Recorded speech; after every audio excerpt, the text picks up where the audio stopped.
再来看立法院的消息，民进党团全力要杀反渗透法的草案，要拼伫立法院会期最后一天，也就是12月31三读通过。是讲时到离选举敢若剩11天，国民党党团就认为讲，安尼伤过赶紧，伤过青狂。是讲你若无同意时到，会搁互讲是中共的同路人，啊，这要安怎应用？要安怎讨论？当然下晡就会开始协商。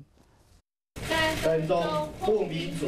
民进党团请专门用3分钟看完12条的条文。民进党党团要拼12月31通过反渗透法，伫下晡2点展开朝野协商。民进党特别做一个整理，强调讲，敢若同时满足一个条件，5种违法的行为才会犯法。也就是讲，接受境外敌对势力的指示，委托也是资助提供政治现金做竞选活动，进行法令政策的游说，破坏集会游行，也是干扰选举。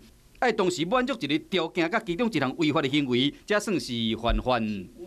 请国民党说清楚这5个行为，你到底赞成哪一个？开放给中共直接资助委托办理。国民党团讲会参加协商。万一检察官失察的话，你可能要陷入5年以下、7年以下有期徒刑的缠讼。是讲，咁一定要伫选举前通过。假设我们进去按反对票。